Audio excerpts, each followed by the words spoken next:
일상과 길 속에서 선거의 가치를 발견하는 산책길. 안녕하세요, 김소영입니다.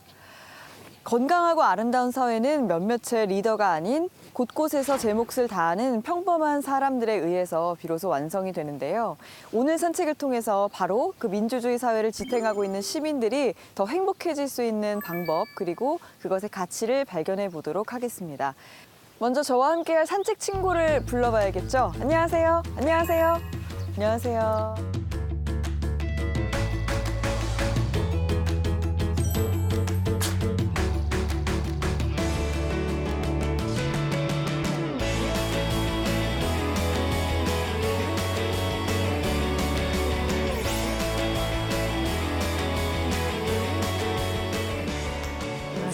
네, 반갑습니다. 네. 사실 저희는 이제 구면인데 우리 북토크를 통해서 뵌 적도 있고요. 근데 산책길 시청자분들은 처음이시니까 또 자기소개 부탁드릴게요. 네, 안녕하십니까. 인천지방검찰청에서 공안부장으로 근무하고 있는 김웅검사입니다. 반갑습니다. 저희가 이렇게 산책 친구로 공무원을 모신 게 처음이라서요. 그리고 또 공공의 안녕과 질서를 위해서 일하시는 공안 검사님을 모신 것도 처음입니다. 또 바른 선거를 위한 업무도 함께 보신다면서요. 네, 맞습니다. 검찰에서 선거법을 담당하고 있는 게 네. 공안부입니다. 아, 예, 그렇구나. 공명정대한 네. 선거문화 정착을 위해서 네. 최선을 다하겠습니다.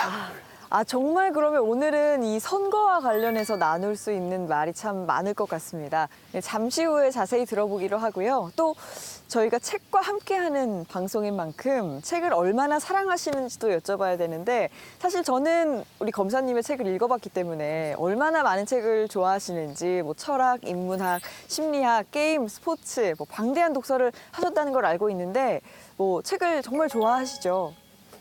그렇습니다. 김소영 네. 아나운서가 더 많이 읽으시는 것 같고요. 아닙니다. 예, 저는 네. 많이 읽으려고 노력만 네. 하고 있습니다. 정말 다방면의 책을 좋아하신다고 네. 들어서 또 그런 책들을 두루 섭렵하시고 최근에 책을 쓰셨는데 아주 사랑을 많이 받고 있잖아요. 우리 감사합니다. 검사내전은 어떤 책인지 많은 분들이 궁금해하실 것 같은데 또 간단히 소개를 부탁드릴게요.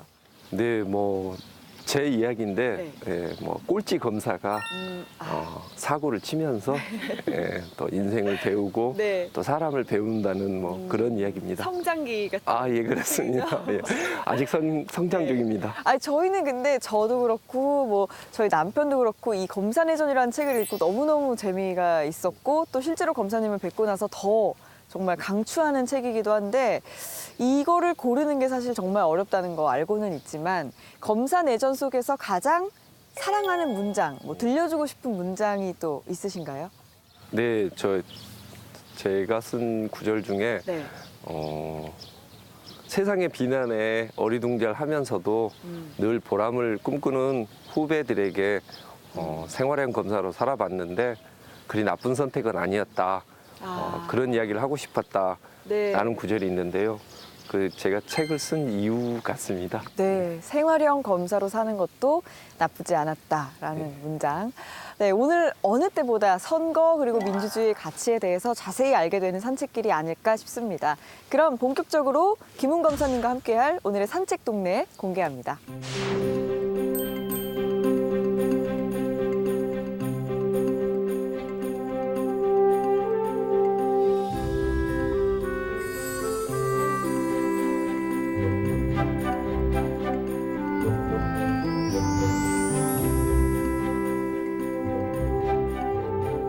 그야말로 김웅 검사님과 아주 딱 알맞은 도시, 청렴과 정의의 상징인 다산 정약용 선생의 사상과 유산으로 가득 찬 도시, 남양주시로 왔습니다. 남양주시와 좀 익숙하신가요? 네, 저 여기 다산 네. 그 생활공원도 네네. 되게 자주 왔었고 오. 또 제가 제일 좋아하는 산 중에 하나가 네. 여기 예봉산입니다. 그래서 아마 진짜로 한 좋아하시는구나. 두세 달에 한 번씩은 네네. 항상 찾는 곳입니다. 그렇군요. 예. 올해가 이 다산 정약용 선생이 귀향해서 돌아온 지, 즉 해배 200년이 되는 해이기도 하고요. 대표 저서인 목민심서가 탄생한 지도 200년이 되는 해라고 해요. 뭐 정약용 선생님에 대해서는 사실 많은 국민들이 다 잘 알고 계시지만 또 검사님도 잘 알고 계시죠. 뭐 잘하는 것까지는 아니고 뭐 19세기가 정말 세계적으로 다 위대한 철학자들의 시대라고 하지 않습니까? 네. 뭐그 시대에서도 막 손가락에 꼽히는 그런 철학자로 이렇게 알고 있습니다. 예, 정말 많은 책을 쓰셨고 그렇죠. 예, 많은 가르침을 주시는 분이고요. 오늘 사실 저희가 이 도시 남양주에서 정약용 선생님의 발자취를 따라서 민주주의 사회의 근간인 정의에 대해서 이야기를 나눠보도록 할 텐데요. 본격적인 산책에 앞서서 단도직입적으로 여쭤봐야 될 것 같아요. 오늘 주제가 정의인데 정의 구현에 앞장서고 계시잖아요. 좀 어려운 질문인데 네. 정의란 무엇일까요? 네, 참 어려운 질문입니다. 지금으로부터 2600년 전에 처음으로 정의라는 말이 나오거든요. 문헌에 보면 디카이오시네라고. 그때부터 지금까지 사실 정의에 대해서는 밝히지를 못한 것 같아요. 뭐 아담 스미스 같은 경우는 약속을 지키는 것이다라고 하고 있고, 뭐 하버마스 같은 경우는 이성적인 대화의 근본 규범이다라는 뭐 이해하기 힘든 말도 합니다. 저는 아리스토텔레스가 한 말 중에 같은 것은 같게 하고 다른 것은 다르게 하라라는 말이 있는데 그게 정의에 가장 부합하는 말인 것 같습니다. 답변을 들으니까 뭐 어렵다고 하셨지만 또 든든한 답변을 주셨는데요. 그럼 지금부터 첫 번째 산책 코스로 떠나볼까요? 네. 네, 이쪽으로 가시죠. 네.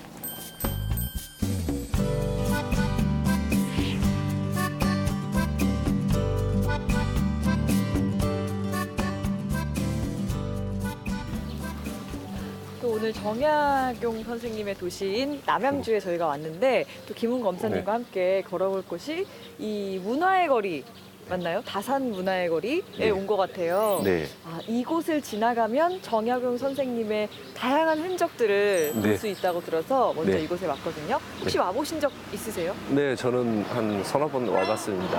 아, 예. 그러면 저한테 한번 우리 문화의 거리를 좀 소개해 주시고 영광입니다. 네, 저는 처음이라 너무 기대가 됩니다. 네, 괜찮나요? 네. 그러면 함께 가보실까요? 네, 가보시죠.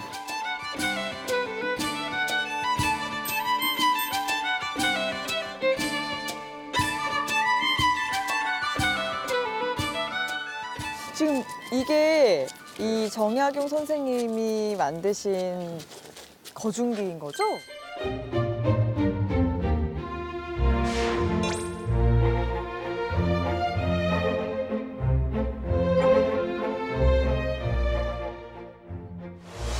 지금 이게 이 정약용 선생님이 만드신 거중기인 거죠?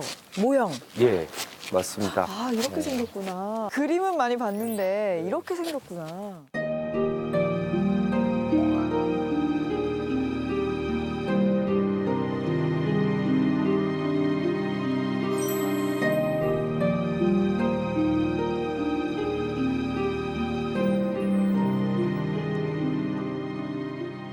정영 선생을 일컬어서 뭐 조선어의 레오나르도 다빈치다라고 그렇죠. 이야기를 하지 않습니까? 네. 그러니까 모든 분야에 대해서 다 정통하셨는데 그중에 또 특히 그 서양 문물 그다음에 과학에도 되게 정통하셨던 것 같아요. 그러니까 네. 수원 화성 지을 때 이걸 사용했다는 건데 그때 또 이걸 지으려고 이걸 개발하신 그 취지가 또 상당히 놀랍습니다.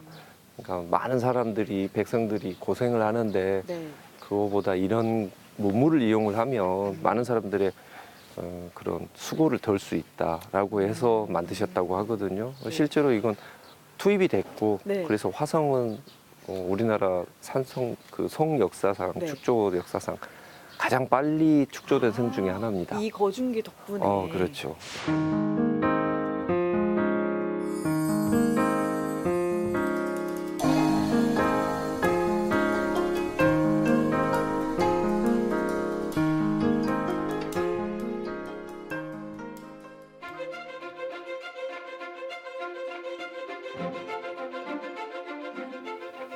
근데 이 우리 발밑에 있는 것들이 보니까 정약용 선생님의 저서들인 네, 맞습니다. 것 같아요. 그렇죠? 그렇네요.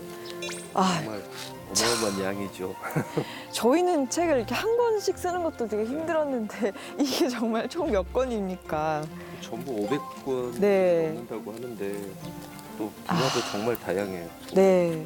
뭐 역학도 있고 아방강역도 있지, 뭐 지리, 옥민심, 네. 경세육교 같은 경우에는 뭐 행정학을 다루고 법학 제가 참 다 이 책들을 읽어봤으면 좋았을 텐데 어려우실 거예요. 네, 쉽지 않네요. 이 중에 몇 권이라도 또 우리가 이야기를 나눠보면 좋을 것 같아요.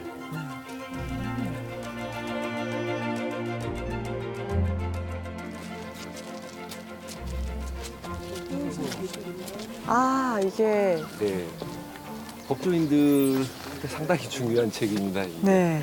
엄청난 양의 책이 있고 뭐 재밌는 내용이 되게 많아요. 안에 보면은 그때 당시 살인 사건들 이런 걸 많이 모아놓은 책입니다. 그러네요. 저도 다는 못 봤어요. 너무 양이 많아서. 흠흠이라는 말이 무슨 말인지 이게 삼가고 삼가라 이런 이야기였군요.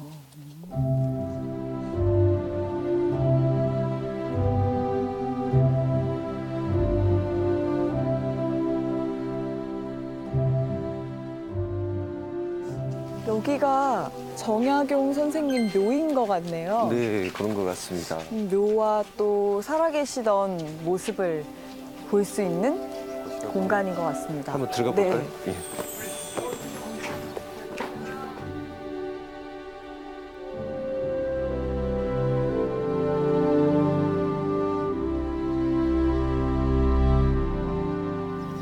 가산으로 쓰셨는데 옛날 사람들이 진짜 차를 좋아했어요.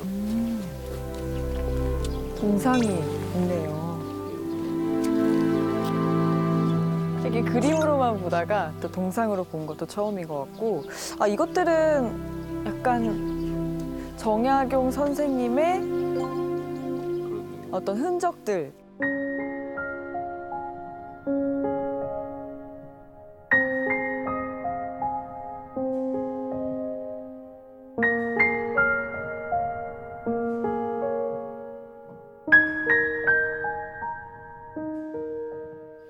이 모든 걸 한 분이 하셨다는 게 신기한 것 같아요. 그러니 19세기 그 철학자들 사이에서도 외국에서도 꼽아주시는 분이라 하지 않겠습니까? 어떻게 이걸 다 하셨어요?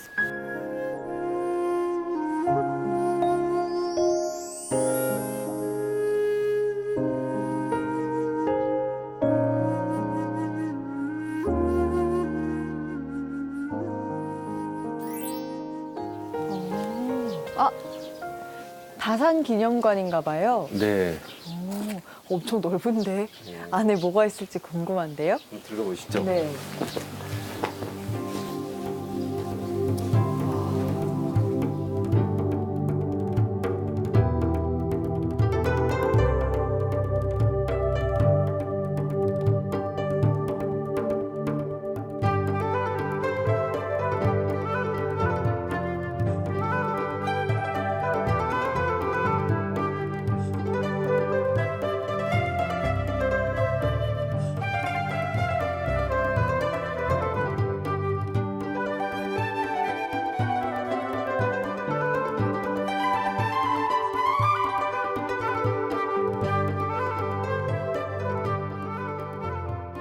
정약용 선생님이 이렇게 많은 책을 쓰셨잖아요. 그 배경을 저는 이 구절에서 찾을 수 있을 것 같아요. 그 독서야말로 인간이 해야 할 첫 번째 깨끗한 일이다. 실제로 정약용 선생님이 편지를 정말 많이 쓰거든요. 근데 이제 편지 보면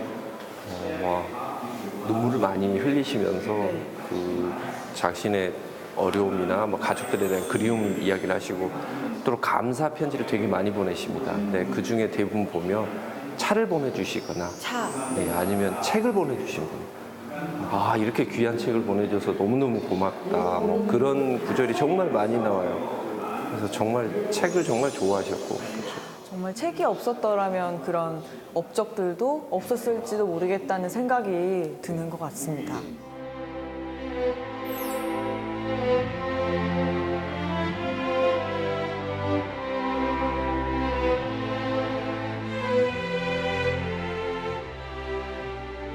다산기념관을 둘러보니까 네. 정말 내가 알고 있던 것보다 더 정약용 선생님이 참 위대하신 분이라는 생각도 들고요. 네. 네. 그 업적들도 하나하나 다시 생각해 보게 되는데요. 그 중에서도 우리 프로가 산책길이잖아요. 네. 이 정약용 선생님의 대표 저서들이 기억에 남는데 네. 오늘 주제인 정의의 가치와 좀 가장 부합하는 책은 어떤 게 있을까요? 제가 검사이다 보니 일단 흠흠신서라는 책을 네네. 가장 먼저 이야기를 하고 싶습니다.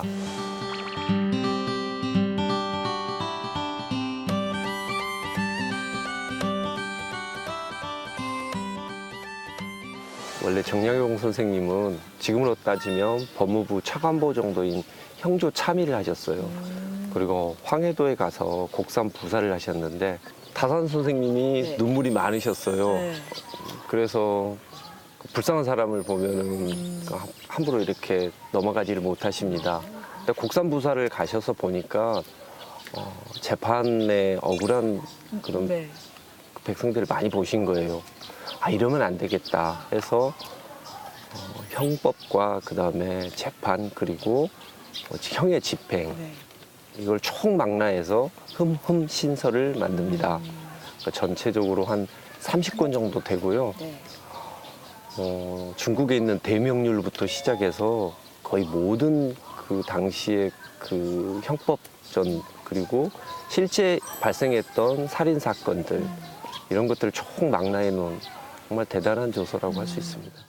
우리가 이 책과 함께하는 산책길답게 흠흠신서의 내용을 살펴봐야 되는데 말씀하신 것처럼 뭐 30권이 되다 보니까 제가 흠흠신서의 내용이 담겨 있는 책을 가지고 왔거든요. 제가 이 책의 취지가 담긴 부분을 한번 읽어볼게요.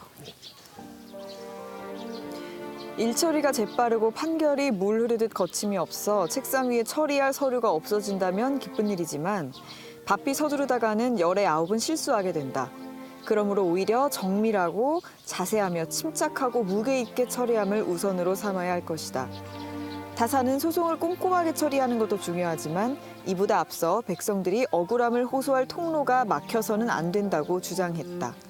가로막혀 통하지 못하면 백성들의 생활이 답답하게 되니 호소하고 싶은 게 있는 백성들이 부모의 집에 드나들듯 편안하게 관할을 방문하게 해주어야 훌륭한 수령이라고 할 수 있다. 라고 핵심적인 부분들을 추려봤는데요. 이 꼼꼼하고 신중하게 소송을 처리하는 것을 강조하면서도 이런 이유가 다른 이유가 아니라 백성들의 억울함을 풀어주기 위해서다. 이런 내용을 그렇다면 어떻게 하는 것이 꼼꼼하게 챙기는 것인가? 라는 내용을 아무래도 그 30권의 책에 담으셨겠죠? 네. 검사님도 혹시 이 책에서 한 구절 네. 읽어주시겠어요? 무릇 사람이란 직접 보는 것은 잘 볼 수 있지만 듣는 것만으로는 이해하기가 어렵다. 사건 조사를 아전에게만 맡겨 보고하게 하면 사건의 전모를 제대로 이해하기가 어렵다. 요즘 백성은 소장을 꾸밀 때 남의 손을 빌려 자신의 속사정을 간신히 적어낸다.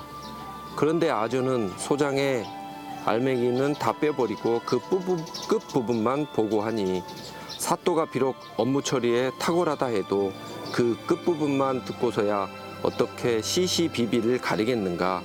사또는 마땅히 하나하나 직접 살펴서 전말을 자세히 읽어본 뒤 당사자를 대질시켜야 할 경우에는 대질시키고 즉결해야 할 것은 사리에 맞게 명확히 판결하도록 하라.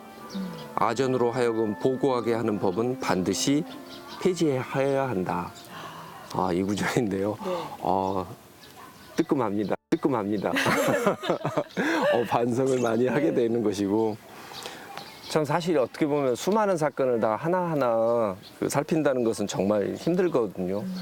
근데 당사자한테는 그게 인생이 걸린 사건입니다. 그렇기 때문에 다른 방도가 없는 것 같아요. 그러니까 직접 자세히 살펴보는 것 이외에는 다른 방법이 없는 것 같습니다.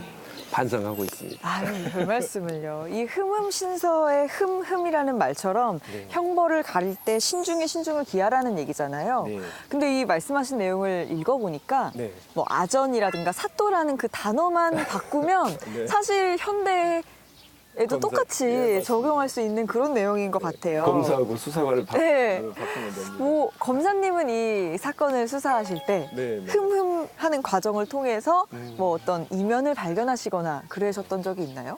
아, 제 자랑을 하나 할까요? 네, 주세요. 예전에 뭐 계모가 네. 5살짜리 아이를 때려 죽였다라는 네. 사건이 하나 있었어요.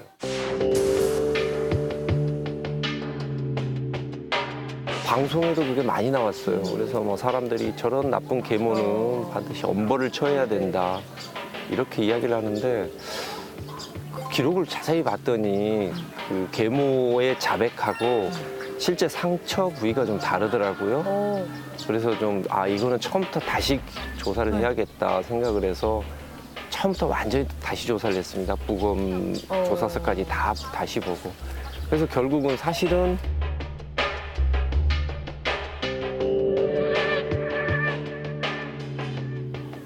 친아버지가 때려 죽였는데 그거를 계모한테 뒤집어 씌웠다는 것을 밝혀낸 적이 있거든요. 그때도 제가 느낀 게 남들이 이야기하는 것만 그냥 믿을 게 아니다라는 그런 걸 느꼈습니다. 그러니까 흔히 그냥 대략 뭐 자백도 했고 네, 네. 하니까 이렇겠지라고 생각할 수 있는 상황에서도 네. 정말 이 신중에 신중을 구해서 생각하다 보면 네. 또 진실을 찾을 수 있는 또 그런 경험들이 검사로 일하시면서 참 많으실 것 같아요. 말아야죠. 네, 많아야죠. 앞으로도 많아야 되고 이 검사님이 다산 선생님처럼 오늘날에 이 흠음신서를 쓰신다면 네. 어떤 거를 가장 이 민주주의 사회에서 강조하고 싶으세요? 그럴 만한 능력은 안 되고요. 그냥 흠음심서를 보면서 제가 가진 생각은 그겁니다. 그러니까 항상 같은 것은 같게 다른 것은 다르게 처벌을 해야 되기 때문에 양형 기준이라는 게 있습니다. 그런 걸 좀 더 명확히 하는 내용을 아마 다산 선생님이면 지금 오셨으면 그런 네. 내용을 쓰셨을 것 같아요. 양형 기준. 네. 오늘 정말 정말 값진 이야기를 저도 많이 듣고 우리 시청자분들도 함께 들으실 수 있을 것 같아요. 오늘 정말 독서와 산책이 함께하는 산책길 이렇게 북토크까지 짧게 나누어 봤는데 책을 살펴봤으니까 다시 산책을 떠나보겠습니다. 보실까요? 네.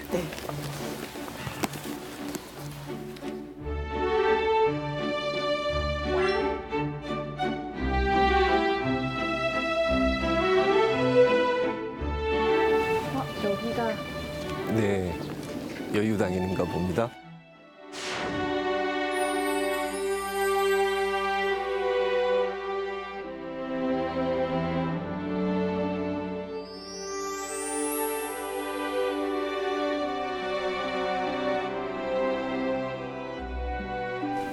생가 여유당은 1925년. 이 여유당이 홍수로 유실되었던 걸 복원한 거군요.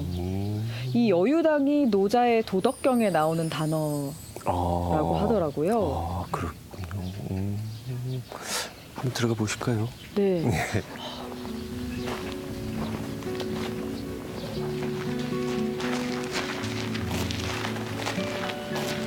이곳이 다산 선생님이 일생에 유배 생활을 많이 하셨잖아요. 네, 강진에서만 11년을 하셨죠. 유배를 하시고 마지막. 이제는 마지막으로 약간 정계 은퇴를 하시고 예. 네. 여기에서 이곳에서. 그런 다음에 이제 본인의 저술을 다 정리를 하신 곳이죠. 의미가 깊은 곳이라 할 수 있습니다. 이 글도 굉장히 멋지네요.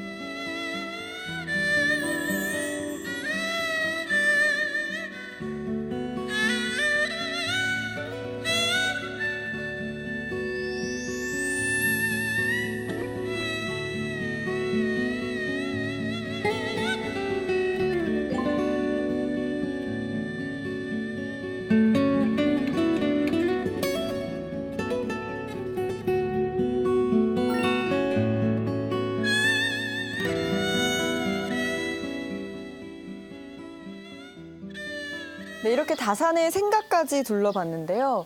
뭐 권력에 대한 욕심이나 미련 없이 그냥 이곳에서 백성들을 위한 학문을 연구하고 저술하는 데 시간을 보내셨던 걸 생각하니까 참 느끼는 바가 많아지는 것 같아요. 네. 이렇게 마지막까지 백성과 나라 사랑을 실천했던 정약용 선생님이 이곳에서 쓰신 책 한 권을 더 소개해야 될 것 같은데요. 어떤 책이죠? 정약용 선생님 하면 반드시 언급해야 네. 될 바로 목민심서입니다. 네.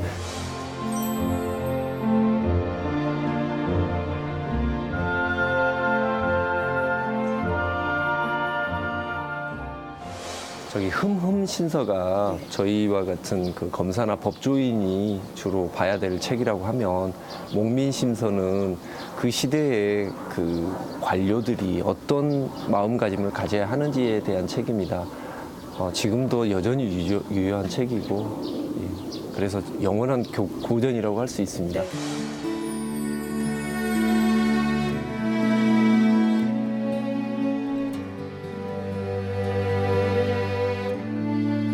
200년 전의 이야기인데 네. 지금도 여전히 지금 현실을 이야기하고 있는 것 같은 네. 느낌이 들지 않습니까? 참으로 슬픈 일이긴 한데 여전히 그 목민심서의 정신은 저희가 늘 되새겨야 될 것 같습니다. 네.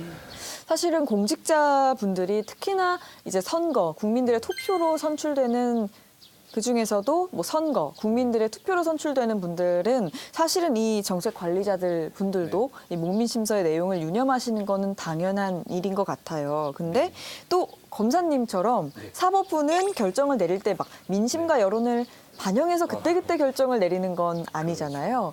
그런 분들한테는 이 어떤 도리가 필요할까요? 저희 같은 경우에는 사실 여론으로부터도 그 국민을 보호하라는 게 저희 업무입니다. 저희가 이제 가장 마음속에 품어야 될 건 뭐냐면 자신만이 정이고 자신만이 옳다라고 생각할 게 아니고 다른 사람의 입장에서도 생각해보고 다른 사람의 말이 맞을 수도 있다는 그런 열린 마음을 갖는 게 중요하다고 생각합니다. 그러면 검사님이 읽으셨을 때 인상 깊으셨던 목민심서의 구절도 저희가 제가 한 소개해 구절 주세요. 소개를 하겠습니다. 청렴은 수령의 본래 직무로 모든 선의 원천이며 모든 덕의 근본이다. 청렴하지 않고서 수령 노릇을 잘할 수 있는 자는 없다. 이 구절을 제가 꼭 네. 이유는 저희 검찰청에 화장실에 이렇게 항상 격언을 써놓는데 바로 이 격언. 아, 그래요? 아, 정말 짧은 문장인데도 참 촌철살인의 문장이고요. 그렇다면 우리 검사님이 2018년 판 목민심서를 쓰라는 예. 혹시나 그런 지령이 혹시나. 내려진다면 네. 어떤 말을 하시고 싶으세요? 네, 만약에 저는 다산 선생께서 만약에 지금 살아와서 지금 만약에 쓰면 어떤 이야기를 하실까 생각했을 때 수평적 의사결정 구조, 그러니까 모든 일을 결정할 때 일단 동등한 자격에서 열린 마음으로 수평적으로 의사를 결정하는 그런 구조를 만들어 보자라는 내용을 아마 쓰시지 않았을까라고 조심스럽게 추측을 해봅니다. 현재 시대, 민주주의 시대에 정약용 선생님이 나타나셨다면 그런 말씀을 하셨을 것 같습니다. 네, 이렇게 다산의 생가에서 공직자의 의무까지 살펴봤는데요. 저희가 이야기하고 있는 내용들이 사실 이뤄지기만 한다면 얼마나 좋겠나 그런 생각도 들고요. 정말 민주주의 사회가 제대로 굴러갈 수 있는 그런 시스템이 만들어지지 않을까 싶습니다. 그럼 이제 우리 또 다른 민주주의의 가치를 찾아서 또 다른 산책을 가보시죠.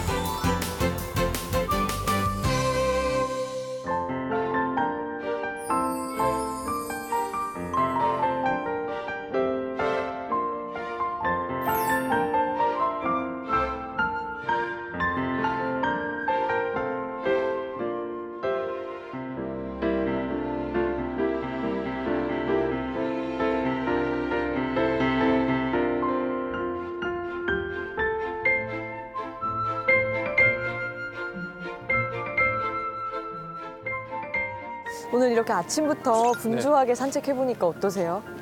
네, 뭐 다산 선생님 숨결을 느낄 수도 있었고 또 이렇게 탁 트인 한강도 볼 수 있어서 참 좋습니다. 네.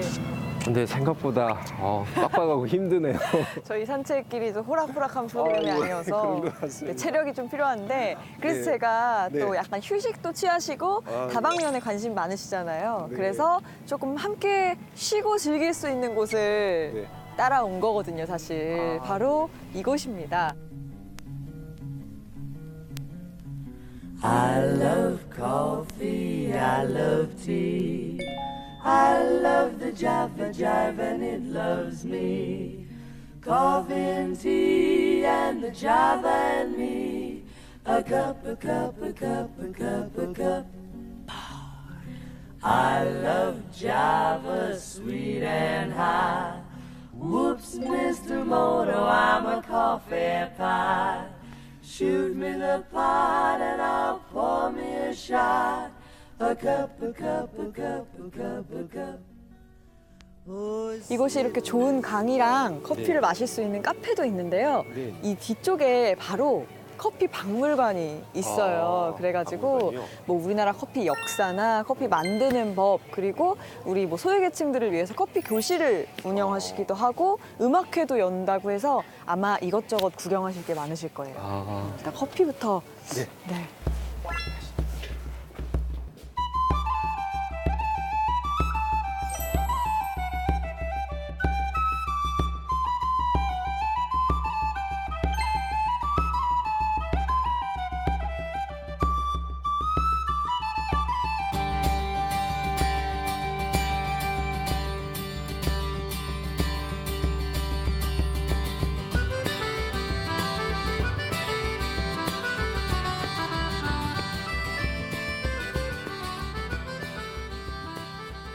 커피와 역사적인 장소에 대한 기록들이 있는 것 같아요. 우리나라에서. 네, 어떻게 시작됐는지.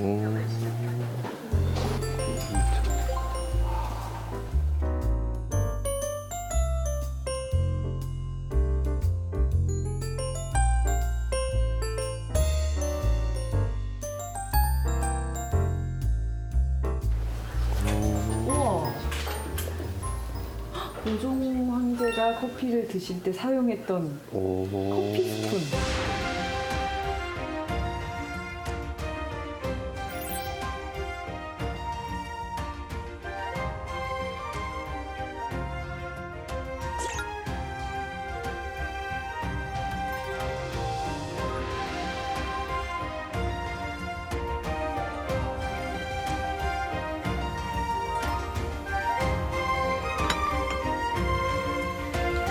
한 잔 더 만들거라.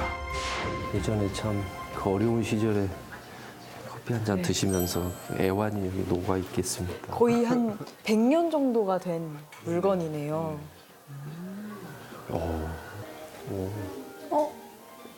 작가분들이신데요?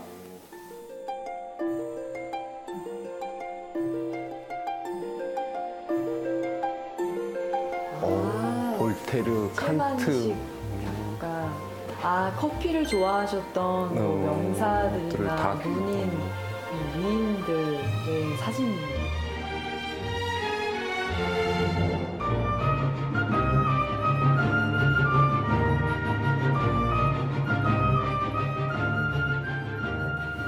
이건 원두구나. 예, 진짜 원두인 것 같은데. 이게 처음에 원두가 점점 이렇게 단계를 거쳐서 로스팅 되는 단계에 따라서 이렇게 되나 봐요.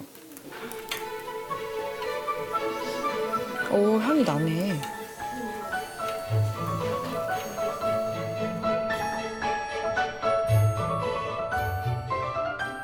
근데 이렇게 또 커피를 직접 네. 이렇게 로스팅 과정이랑 이런 역사를 보니까 네. 저도 좀 관심이 생기고 여기 어. 오시는 분들도 좀 커피에 대해서 많이 알게 되시고 관심도 생길 것 같아요. 네. 저도 좀 관심이 생기면서 네. 커피를 좀 즐길 것 같습니다. 네, 남양주 일대를 산책하면서 국민의 안전을 지키는 검사로서의 도리, 또 국민을 섬기는 공직자로서의 도리에 대해서 이야기를 해보고 있는데요. 오늘 또 이렇게 맛있는 커피와 함께 이야기를 이어보자면 이런 것들이 잘 지켜지도록 하는 것 자체가 우리 사회의 뭐 정의를 바로 세우는 길이라고도 볼 수 있겠죠? 네. 저희 공안부가 사실은 네. 체제 수호를 한다고 하거든요. 그 체제 수호를 하는데 가장 중요한 거는 네. 제가 봤을 땐 공평하고 정의인 것 같아요. 그런 게 있으면 저절로 희망이 생기는 것이고 그럼 그런 희망이 있는 체제는 누가 꼭 지키려고 안 해도 지켜지는 것 같습니다. 또 저희가 정의사회를 위한 산책에 또 김은 검사님을 모신 김에 또 반드시 나눠야 될 이야기가 있잖아요. 바로 선거에 대한 부분인데 선거도 공안부에서 네. 선거법을 담당하시는지 사실 저도 잘은 몰랐거든요. 이 선거법에 관련한 범죄를 다루고 계시니까 할 이야기가 좀 많으실 것 같은데 우리나라 선거법은 언제 제정된 거예요? 지금은 공직선거법이라고 하는데요. 이 법은 처음에 1994년 3월에 공직선거 및 선거부정방지법이라는 상당히 이름이 길죠. 그런 법으로 만들어졌습니다. 우리나라 법 중에 가장 많이 바뀐 법 중에 하나가 네. 공직선거법이에요. 올해 3월까지 68회가 바뀌었고요. 개정을. 오, 네. 예, 그리고 아마 지금 최근에 또 선거를 하려면 선거구를 획정을 해야 되는데 그게 공직선거법 별표에 또 나와 있습니다. 그래서 개정을 해야 돼서 아마 이번에는 69회 정도 개정이 된 것으로 알고 있습니다. 이게 뭐 바뀌기도 자주 바뀌고 또 세부 사항도 굉장히 많으니까 참 어려운 법인 것 같은데 이게 나라마다 다 비슷한 건지 아니면 우리나라만의 특별한 면이 있는지도 궁금해요. 우리나라는 사실 역사가 짧기 때문에 과거에 부정선거가 좀 많았습니다. 그래서 그에 대응을 하기 위해서 법이 만들어져서 사실 다른 나라에 비해서는 상당히 조항도 많고 조문 자체도 상당히 길어요. 네. 처음에 읽다 보면 마치 미로처럼 그런 것 결국은 같아요. 길을 네, 잃게 네, 됩니다. 다른 나라보다는 상당히 어려운 법이라고 볼 수 있습니다. 그래도 이제 각계각층에서 이 선거법을 이제는 좀 이해하고 지키려는 노력을 많이 하고 있잖아요. 네. 이 과거에 비해서 선거 문화가 좀 많이 발전했다고 생각을 하시나요? 예를 들면 예전에는 뭐 고무신 선거, 뭐 막걸리 선거 이랬지 않습니까? 그렇죠. 요즘 그런 금권 선거는 거의 사라진 것 같아요. 그리고 예전에는 선거철이 되면 이 폭력 사태가 많이 일어났습니다. 요즘은 그런 건 거의 다 사라졌고요. 그러네요. 근데 대신 허위사실 유포, 뭐 명예훼손, 그리고 뭐 요즘 아주 가장 핫한 건 또 네. 가짜 뉴스. 있죠. 네, 그런 건 여전히 그러면은 뭐 부정선거나 선거법 위반 사례가 뭐 금권선거나 폭력 이런 부분은 줄었지만 뭐 명예훼손이나 가짜뉴스 이런 부분은 또 여전히 그렇습니다. 예, 남아있는 늘고 있습니다. 부분이군요. 근데 사실은 후보자분들은 자기가 이제 선거에 나가는 거니까 당연히 숙지를 해야 되는 부분인데 국민들은 사실은 이해하기가 어렵기도 하고 관심이 잘 안 가기도 하거든요. 근데 이거는 정말 국민으로서도 꼭 알아야 된다라고 하는 선거법의 부분이 있을까요? 네. 일단 선거에 나가시는 분들도 우리나라 공직선거법 내용은 다 모르십니다. 그럼 알아야 되는 건데. 네, 그래서 대부분 선거관리위원회에 대부분 문의를 하세요. 이건 해도 되느냐 안 되느냐. 친절하게 보통 답을 주시니까 꼭 선거 나가시는 분들도 좀 헷갈린다 싶으면 일단 물어보시는 게 낫고 일반인들 같은 경우에는 두 가지만 조심하시면 됩니다. 첫 번째는 어디 가서 절대 공짜 밥은 드시지 마시고 특히 거기에 후보자가 와서 인사 한 번 하고 가면 엄청난 과태료를 물을 수가 있습니다. 얻어먹는 것만으로도? 그렇습니다. 오, 예. 그렇군요. 그리고 두 번째는 내가 정말 저 후보를 지지를 한다. 아니면 저 후보가 정말 싫다. 그래서 그런 마음에 가짜 뉴스를 퍼와서 자기 SNS에만 올리는 게 있는데 큰일 납니다. 그래요? 가짜뉴스인지 몰랐어도? 이 진짜인 줄 알고. 보통 그런 식으로 일단 이야기를 하시는데 나중에 가서 나는 정말 몰랐어요를 입증하는 게 어렵거든요. 그러니까 일단 송사에는 휘말리지 않는 게 가장 좋으니까 일단은 그런 것은 정말 공신된 기관에서 발표하는 거 아니면 안 올리시는 게 좋죠. 그렇군요. 정말 그럼 뭐 국민들뿐만 아니라 언론도 가짜뉴스 안 만들게 신경을 많이 써야 되는 것 같고 또 공짜 밥 얻어먹으면 안 된다는 거 아주 중요한 것 같습니다. 오늘 김웅 검사님 덕에 선거방송 산책길 정말 오늘이야말로 우리 본연의 가치를 가장 잘 구현하고 있는 그런 방송이 아닌가 싶은데요. 저희는 이 만들어주신 맛있는 커피를 마저 마시고 또 다음 책방 코스로 떠나보죠. 네. 네. 아, 차가운 커피구나. 네.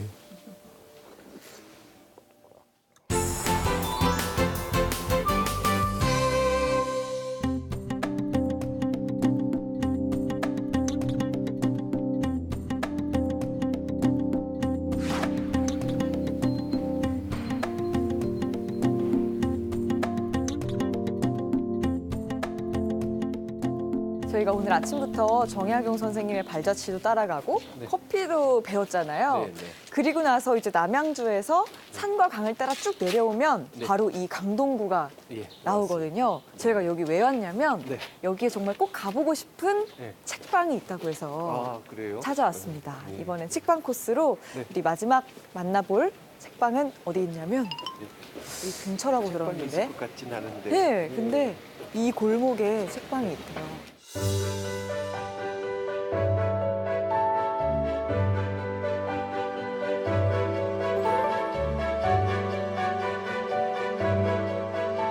이 골목에 책방이 있대요. 저기 있네요. 아닌가요? 네, 행복 예. 바구니라고 써 있는 네. 저기가 맞습니다.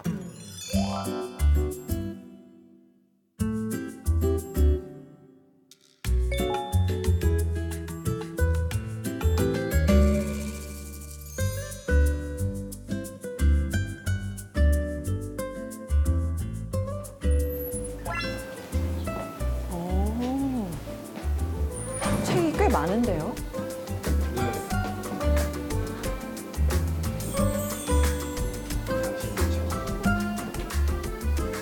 내가 하고 싶은 일, 내가 살고 싶은 삶.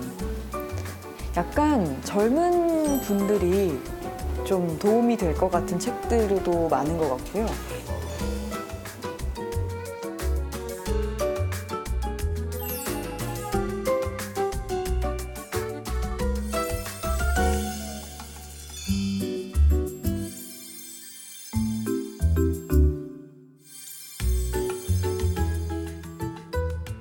여기는 이렇게 나 제대로 알기, 나를 제대로 표현하기.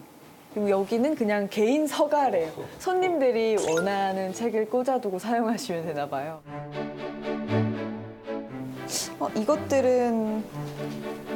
이것들은 아마 독립 출판물들인 것 같고요. 개인 출판하시는 분들.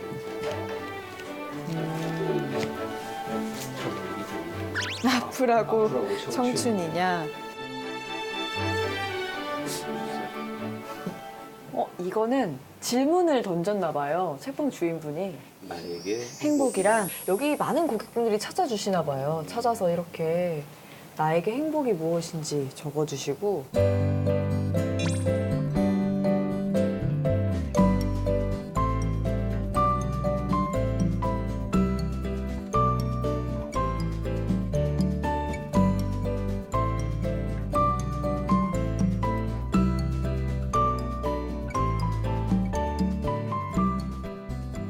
이렇게 독립 출판물도 많이 다루시고 네. 저 서가에 보면 약간 젊은 분들, 뭐 제 또래도 그렇고 약간 꿈을 가지고 내 삶을 만들고 싶은 그런 사람들이 읽기 좋은 책들도 많은 것 같은데 근데 또 여기가 동네 책방이잖아요. 네.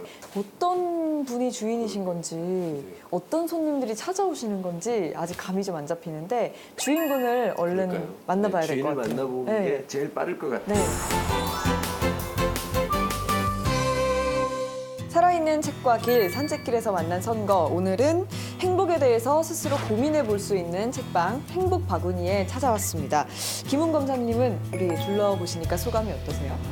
네, 젊은 패기가 느껴지고요. 네. 아, 정말 부럽습니다. 이런 용기가. 약간 골목에 있어가지고 책방이 있을 거라고 생각도 못했고 또 막상 들어오니까 진짜 좀 젊음이 느껴진다 그런 인상을 받았는데 우리가 앞서 만나본 이 다산 정약용 선생님이 백성을 위해서 여러 가지 일들을 하셨잖아요. 네. 여기 있는 또 이 책방은 이곳 주민들의 행복을 위해서 노력하는 분이 사장님이시라고 들어서 저희가 찾아왔습니다. 행복 바구니의 주인을 만나겠습니다. 안녕하세요. 안녕하세요. 안녕하세요. 안녕하세요. 네.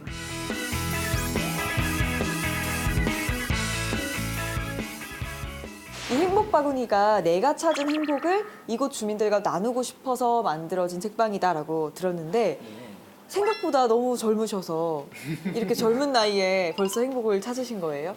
행복을 찾았다라고는 할 수 없고요. 그리고 제가 생각하는 행복이 정답이라고도 생각하지 않아요.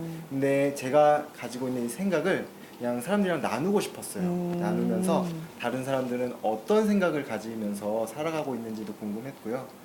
그리고 그렇게 많은 이야기들이 저에게 쌓이면 이런 이야기를 가지고 또 다른 누군가에게 도움을 줄 수 있을 거라고 생각을 했어요. 지금은 그래서 아직은 미흡하지만 천천히 사람들의 이야기를 모아나가고 있습니다. 그 책방을 열면서 그 행복을 느끼기 위해서 열었다라고 하셨는데 그 책방을 연다고 해서 뭐 다 행복해지지는 않잖아요. 물론 굉장히 구체적으로 그렇습니다. 구체적으로 그러면 행복해지기 위해서 어떤 네. 일을 하세요? 저 같은 경우는 제가 생각하는 행복은 현재는 나답게 살아가는 것인 것 같아요.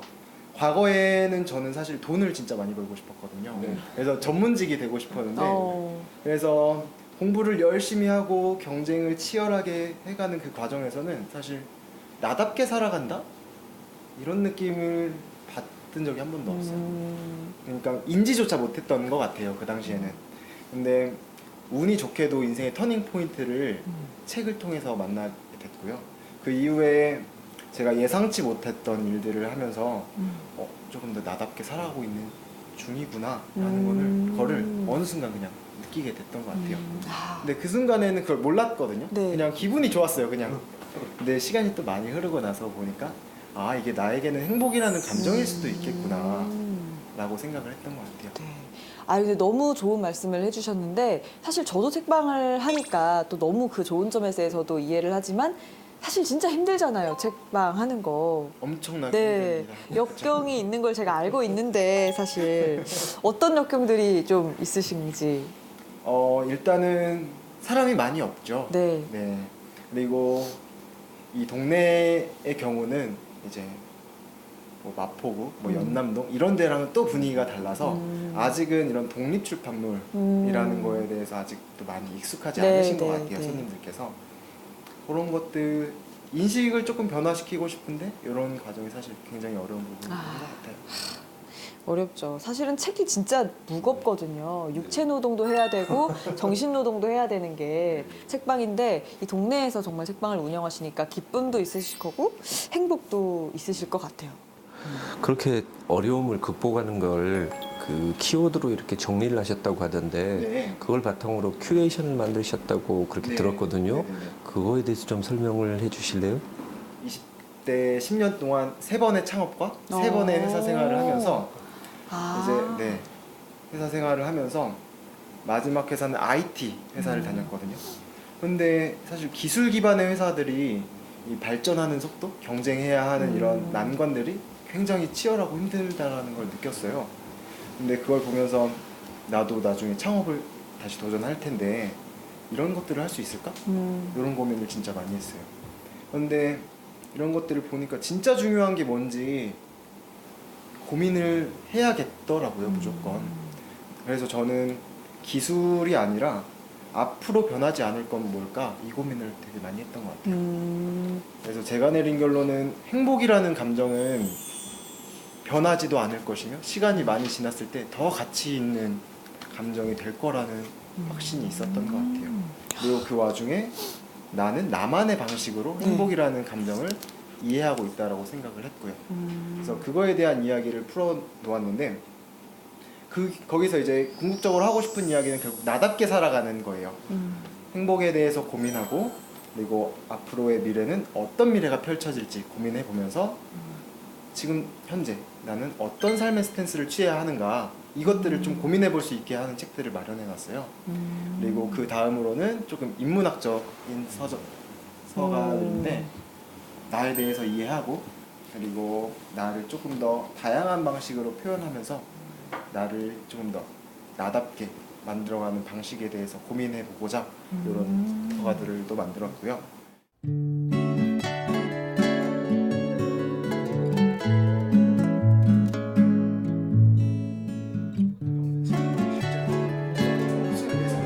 우리 글쓰기 모임 이름 안 정해요? 이름? 제가 생각해봤는데 있는 사람들이 쓴 글?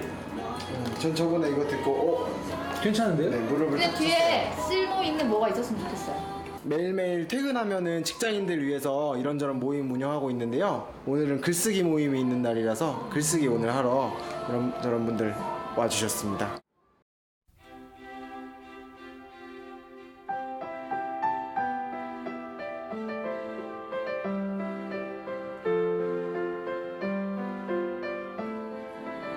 어떤 커뮤니티에서 좀 다수의 다양한 관점을 가진 사람들과 이렇게 소통하고 대화하면서 좀 치유나 힐링을 받을 수 있다는 것 자체가 되게 의미 있는 일 같고 사회생활하면서 좀 공허함이라는 게 있을 수밖에 없잖아요. 많은 사람을 만나지만 너무 단편적이고 많은 고민을 얘기할 수도 없고 어쨌든 조금은 내 모습이 아닌 모습으로 살아야 하고 그런 것들에 대한 공허함이 좀 컸었는데 여기서는 어쨌든 자기 이야기를 솔직하게 할 수 있는 자리가 마련이 되잖아요.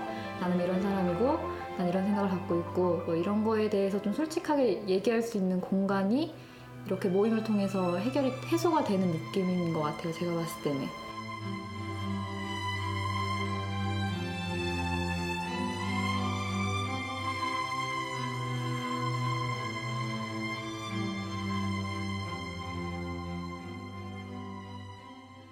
아무래도 정말 이 책방의 책장 큐레이션을 하나 하는데도 사실 이 책을 고르기까지 정말 많은 책을 읽어보시고 내가 고민한 행복에 맞는 책들을 고르신 거잖아요. 그래서 고민을 진짜 많이 하셨겠구나라는 생각이 드는 책장인 것 같아요. 이 김은 검사님은 행복이 뭐라고 생각하세요? 네, 저는 좀 단순해서 네. 해지기 전에 퇴근하면 아주 행복하더라고요. 예, 그게 큰 행복이죠. 그럼요. 네, 퇴근이라는 것이 얼마나 큰 행복입니까? 그것도 해 있을 때. 네. 네. 일찍 퇴근. 네. 그러면 네. 우리 요즘 가장 이 세상에서 가장 행복한 분으로 꼽히고 계시는 우리 김소영 씨는 행복의 요소가 무엇이라고 생각하십니까? 근데 저는 그래서 사람들이 저한테 되게 행복할 것 같다고 해서 의외일 때가 많아요. 의아할 때가. 그래서 행복하긴 하지만 왜 정말 그런가? 이렇게 생각을 해보면 행복이 약간 조건의 문제는 아닌 것 같다는 생각을 해요. 그러니까 정말 내 안에 있구나, 행복이. 그래서 내가 행복을 느끼지 못하면 아무리 좋은 조건이 있어도 안 행복할 수 있구나라는 생각을 해서 뭐 힘들 때나 놀 때나 좀 긍정적인 마음을 가지려고 노력을 많이 하는 것 같아요. 또 이런 좋은 책을 읽으면 그 순간이 좀 행복하기도 하고 저도 소소한 행복을 좀 찾는 편인 것 같습니다.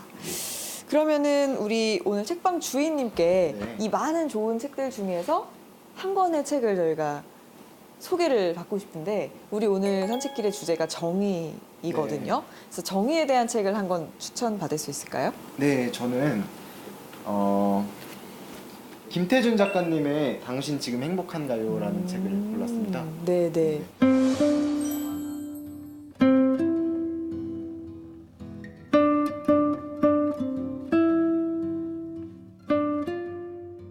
어떤 책이에요? 이 책은 이제 작가님께서 다양한 국가들을 여행하시면서 그냥 일반인들 있잖아요. 유명한 사람들 말고 그냥 여행을 하면서 만나게 되는 우리와 같은 사람들, 그 사람들에게 행복을 물어본 거예요. 당신은 행복이 무엇이라고 생각하시냐고. 근데 굉장히 다양한 관점으로 질문도 던져주셨고 되게 재밌는 질문들로 내용이 채워져 있어요. 그래서 이런 걸 가지고 좀 정의에 대해서도 민주주의에 대한 민주주의 하에서 정의에 대한 이야기를 할 수 있을 것 같아서 이 책을 골랐습니다. 이 책 중에서 인상 깊은 구절도 한 구절 네네. 듣고 싶어요. 제가 인상 깊었던 구절은 일단 행복한 사람들은 행복에 대해 고민하지 않는다 라는 문장이 좋았고 부탄의 청년들은 살아가는데 꼭 필요한 것 몇 가지만 있다면 이미 충분히 행복하다고 생각하는 것 같다. 행복은 외부의 조건이 아니라 마음속에 있다고 말하는 사람들이다. 그런데 우리는 무엇을 향해 이토록 치열하게 달려가는 걸까? 네팔에서 만난 독일 친구는 이렇게 말했다. 한국은 기적을 이룬 나라지만 기쁨을 잃어버린 나라인 것 같아. 라는 문장이 인상적이었어요. 이 책을 통해서 이제 많은 독자분들께서 행복에 대해서 고민을 해보셨으면 좋겠고, 나라를 운영하시는 분들, 그리고 나라의 정책을 결정하시는 분들도 경제적인 관점뿐만 아니라 좀 더 다양한 관점에서 입체적으로 행복에 대해서, 국민들의 행복에 대해서 고민을 해주셨으면 좋겠다라는 생각이 들었습니다. 네, 그렇군요. 행복에 대해서 고민하고 또 그 행복을 위해서 열심히 이제 일하시는 정치인들을 우리가 선거를 통해서 뽑아야 될 것 같습니다. 우리 김훈 검사님의 추천책도 궁금해요. 네, 저는 좀 오래된 책을 들고 왔습니다. 아, 진짜 오래된 예, 책을 플라톤이 쓴 플라톤의 네. 대화편인데요.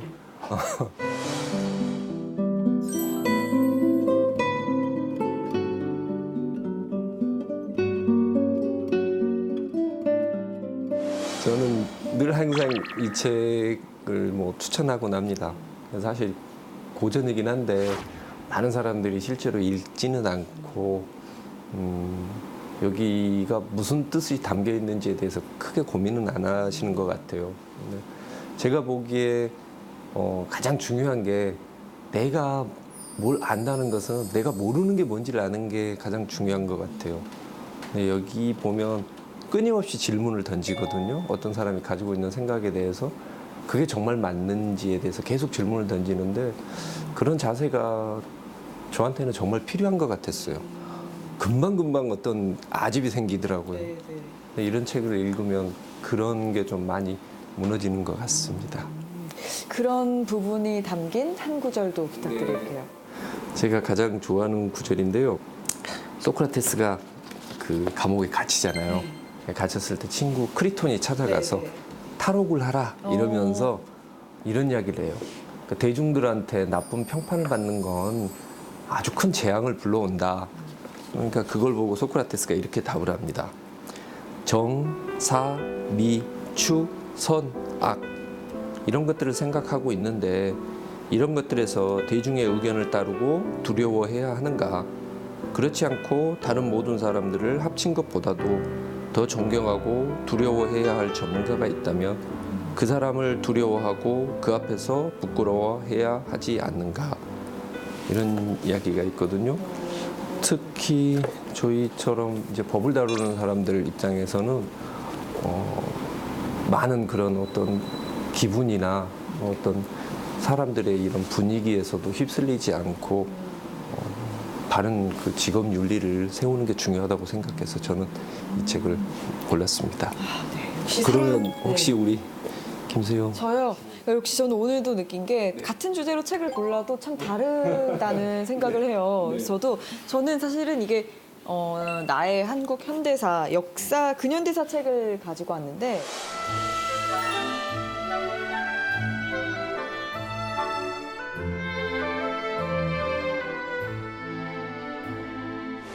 저는 정의랑 민주주의가 결과라고 생각을 안 해야 된다는 생각을 많이 했어요. 그러니까 그게 결국 과정에 있다고 생각을 했어서 이게 근현대사가 이제 우리나라가 민주주의 국가가 된 지 생각보다 얼마 되지 않았잖아요. 그 짧은 과정을 좀 압축적으로 읽다 보니까 우리가 민주주의 되게 어렵게 이룩한 거구나. 그리고 정의도 정말 어렵게 쟁취해왔구나라는 거를 좀 배울 수 있었던 그런 책이었고요. 한 구절 역시 좀 네, 한 문장은 네. 우리는 훌륭한 인간을 존경하며 훌륭한 역사에 자부심을 느낀다. 그런데 훌륭하다는 것은 어떤 상태일까? 훌륭함은 아무 오류가 없는 완전 무결함이나 지고지선의 경지를 이르는 말이 아니다. 인간이 그런 존재가 아니기 때문에 인간이 만드는 역사도 거기에는 도달할 수 없다. 우리는 다만 그런 상태를 향해 나아갈 수 있을 뿐이다. 라는 부분입니다. 짧지만 많이 동의하는 부분이라서 소개를 해드렸습니다. 네, 이렇게 저희가 책 3권까지 나눠봤는데요. 우리 다산 정약용의 도시 남양주부터 이곳 행복 바구니까지 오늘 정의와 행복, 민주주의를 찾아서 산책을 해봤습니다. 오늘 검사님은 어떠셨어요? 네, 이렇게 즐겁고 네. 또 상당히 하드코어한 산책을 많이 했죠. 이렇게 초대해 주셔서 정말 감사합니다. 아, 고맙습니다. 우리 책방 주인님도 앞으로 꼭 번창하시고 또 행복을 찾으시기를 바랄게요. 고맙습니다. 감사합니다. 감사합니다. 네, 저희 다음 산책길도 최고의 코스로 안내해 드릴 것을 약속드리면서 여기서 인사드리겠습니다. 고맙습니다. 네, 수고하셨습니다.